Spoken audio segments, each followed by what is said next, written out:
कि विपरीत अभिनिवेश रहे श्रद्धान कहा सो क्या प्रयोजन है। ये विपरीत अभिनिवेश क्या होता है, ठीक है कि नहीं। तो इसका जवाब दिया, अभिनिवेश नाम अभिप्राय का है। सो जैसा तत्वार श्रद्धान का अभिप्राय है वैसा ना हो, अन्यथा अभिप्राय हो, उसका नाम विपरीत अभिनिवेश है। तो क्या कैसे है, देखो लिखा टोडामल जी ने, तत्वार श्रद्धान करने का अभिप्राय केवल उसका निश्चय करना मात्र ही नहीं, वहाँ अभिप्राय ऐसा है कि जीव अजीव को पहचान कर अपने को तथा पर को जैसे का तैसा माने। क्या लिख रहे हैं, तत्वार श्रद्धान करने का अभिप्राय केवल उनका निश्चय करना मात्र नहीं है। निश्चय करना मात्र नहीं है माने हमने शास्त्रों से पढ़ लिया कि जीव और अजीव भिन्न भिन्न है और हमने निश्चय कर लिया। निश्चय कर लिया माने शास्त्र के आधार से निर्णय कर लिया कि जीव और अजीव अलग अलग हैं, जुदे जुदे हैं, और हम दूसरों को बता भी देते हैं और हमने ज्ञान से समझ भी लिया। तो टोडामल जी कह रहे इतने का नाम नहीं है ये श्रद्धा।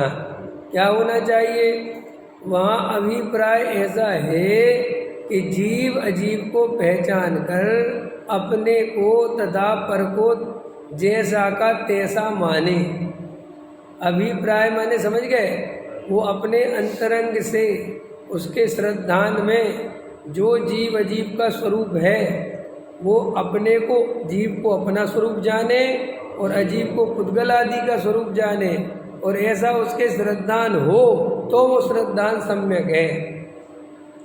अभी हमारा श्रद्धान अगर सम्यक नहीं है तो क्यों नहीं है कि हमने शास्त्रों से पढ़ के तो जान लिया कि ये पुद्गल है, मैं आत्मा हूँ, लेकिन अंदर में अपनी आत्मा में अपनापन नहीं हुआ और शरीर में परायापन नहीं हुआ। ये शरीर भी अपना ही लगता है, समझ में आया। और इस शरीर की अवस्था मेरी अवस्था है ऐसा लगता है। तो जब तक ऐसा लगेगा तब तक हम मिथ्या दृष्टि, ऐसा नहीं लगता सम्यक दृष्टि को। सम्यक दृष्टि को शरीर की अवस्था शरीर की ही दिखती है और अपनी आत्मा की अवस्था अपनी अवस्था दिखती है। लेकिन हम शास्त्रों से बराबर बोलते हैं कि साहब शरीर अलग है, आत्मा अलग है, तो बोलते तो हैं, लेकिन हम फिर मिथ्या दृष्टि क्यों रहते हैं, क्योंकि वो हमारे श्रद्धान तक नहीं पहुंचती, वो हमारे बुद्धि के स्तर पर ही पहुंचती है।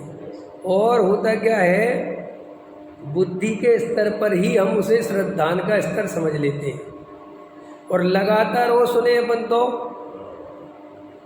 रोज रोज सुने तो वो और मजबूत हो जाता है बुद्धि के स्तर पर। और फिर आपसे हम रात को 2 बजे उठा के भी पूछे कि जीव अजीव अलग अलग है कि एक है, तो आप क्या बोलोगे, अलग अलग, एक नहीं बोलोगे, क्योंकि जवाब बुद्धि देती है। जवाब आपका हृदय नहीं देता, जवाब हमेशा बुद्धि देती है।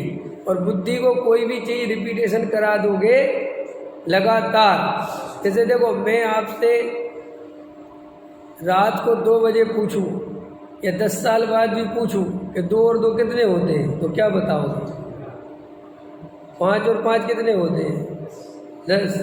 और तुम्हें जिस तरीके से पहाड़ा याद किया होगा तुमने, 2 एकम 2 दूनी 4 2 3 6 2 चौको 8, तो तुम इसी तरीके से बताओगे। तुम वो आज के बच्चों की तरह नहीं बताओगे, क्योंकि तुम्हारे ज्ञान में वो वाला फीड है।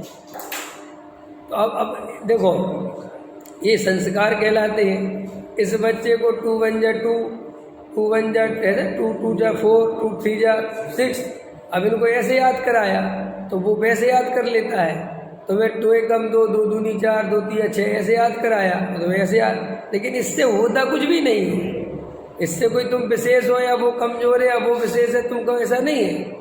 ये तो ज्ञान में कोई भी चीज़ रिपीटेशन होगी तो वो बार बार उसके ज्ञान में सेट हो जाएगी और फिर वो बिल्कुल वही बात बताएगा।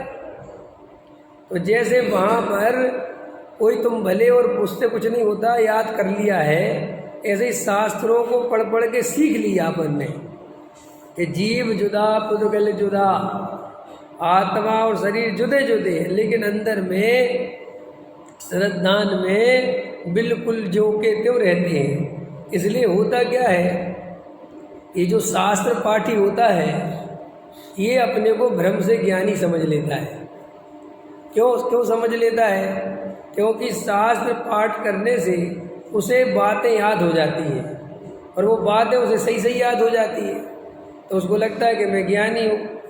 और गलती से वो पंडित और बन जाए, पढ़ाने और लग जाए और 10-20 लोग पढ़ने लग जाएं, तो 10-20 लोग पढ़ने लग जाएं तो ज्ञान और मजबूत होता है कि अब तो मुझे इतने लोग सुनने लगे, इसका मतलब मैं तो ज्ञानी हुई। और फिर 10-20 लोग कह भी दें मिलके कि आप तो हमें बिल्कुल ज्ञानी लगते हो, तो बस वो कहता अब तो ज्ञानी हो गए, बात खत्म हो गई। क्योंकि अभिप्राय ऐसे दिखता नहीं अपने को। अभिप्राय एक ऐसी चीज है कि आपको बहुत पुरुषार्थ करना पड़ेगा उसे देखने के लिए। क्यों? क्योंकि जो त्रिकाली ध्रुव भगवान आत्मा है वो बहुत अंदर छुपा हुआ है, और त्रिकाली ध्रुव भगवान आत्मा के बाहर बहुत सारी चीज़ें हैं जिनमें हम उलझ के रह जाते हैं। एक तो 6 उपसम ज्ञान है और एक क्रिया कांड है। अब जैसे मान के चलो आपको थोड़ा 6 उपसम ज्ञान हो गया, शास्त्रों का पढ़ना हो गया, और थोड़ा आपको पूजा पाठ भक्ति हो गए, दया दान व्रत हो गए, तो बस आपको लगता है कि मैं धार्मिक हो गया। कि क्यों? कि मेरा ज्ञान भी निर्मल है और मेरा आचरण भी निर्मल है। अब जब ज्ञान और आचरण निर्मल है तो वो बिना श्रद्धान के निर्मल कैसे होगा? इसलिए मैं धर्मात्मा हूँ, बात खत्म हो गई। वो कहता भी है कि ये काय की सम्यक दृष्टि है। क्यों? इनका आचरण देखो कहाँ है नहीं?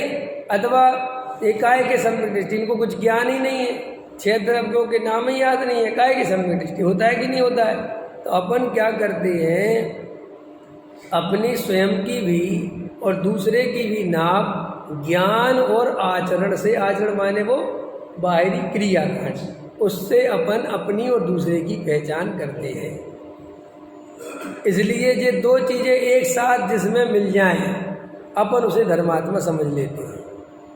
अब मान के चलो किसी के ज्ञान हो और आचरण नहीं हो तो अपन कहते हैं अरे ज्ञान ही ज्ञान है, कोई आचरण नहीं है, तो काय के ज्ञान है? स्वच्छंदी है।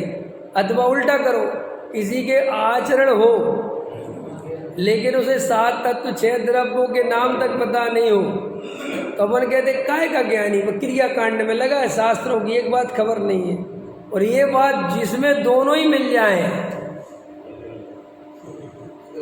तो वो ज्ञानी हो जाता है।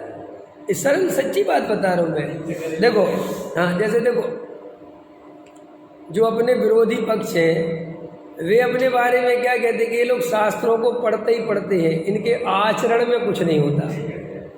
कहते कि नहीं कहते? कहते ये लोग जो है बस शास्त्रों का ज्ञान करते हैं और आचरण कुछ नहीं होता, स्वच्छंदी होते हैं, इनमें कोई महाराज जी बना आज तक, ऐसे बोलते ना। और अपने तरफ के लोग क्या कहते हैं उनके बारे में कि वो आचरण पालते हैं, वस्तु स्वरूप की कुछ खबर ही नहीं है।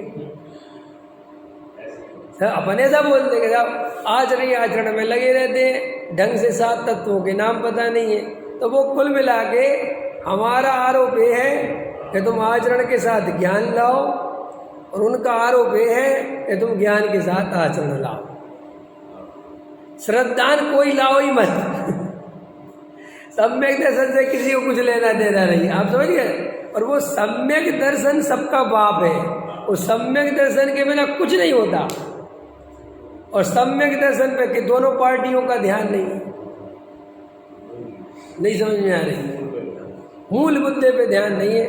कांग्रेस लड़ रही है, बीजेपी लड़ रही है, वे कह रहे हैं कि साहब ये बिल पास करो, वे कह रहे साहब ये बिल वापस मत करो, ये कह रहे बिल लाओ, ये जो भी है। अब कोई ये नहीं कहता कि भैया पेड़ लगाओ, पानी देखो ना मर जाएंगे, इस तरफ किसी का ध्यान नहीं है। वे कह रहे वहाँ घोटाला हो गया, वे कह रहे वहाँ बिल्डिंग बनाओ, वे कह रहे वहाँ रोड बनाओ। कोई ये नहीं कह रहा है कि भैया जल ही जीवन है, पेड़ में ऑक्सीजन है, समझ में आया? इनके बिना जीवन खत्म है। ये कितनी मुद्दे की बात है, लेकिन सांसद में ये मुद्दे उठाने की किसी को फुर्सत ही नहीं है। गलत कह रहा हूँ? अब वो नीट का पेपर लीक हो गया, उस पर संग्राम चल रहा, समझ में आया? नीट का पेपर डॉक्टरी का लीक हो गया, उस पर संग्राम चल रहा। अरे तो ऐसा संग्राम पेड़ पौधों पर चलने की जरूरत है अभी कि भैया पेड़ लगने चाहिए, कैसे भी करके कानून बनाओ, पेड़ नहीं कटेंगे चाहे कुछ हो जाए। समझ में आया कि नहीं आया? चाहे कागज विदेशों से मंगवाना पड़े, तो इम्पोर्ट होता है ना कागज, कि भाई विदेशों से मंगवाओ, अपने देश में कागज का काम खत्म, एक भी पेड़ नहीं कट सकता। अब एक ये जरूरत है, लेकिन इस तरफ किसका ध्यान जा रहा है? ऐसे ही धर्म के क्षेत्र में सब ज्ञान और आचरण, ज्ञान और आचरण। अरे भैया तुम्हारा ये चौसम ज्ञान बढ़ा भी लोगे और अगर आत्मश्रद्धा नहीं करोगे तो ये आचरण वाचरण ये ज्ञान कर क्या लेगा? अब पकड़ में आ रही कि नहीं मेरी बात?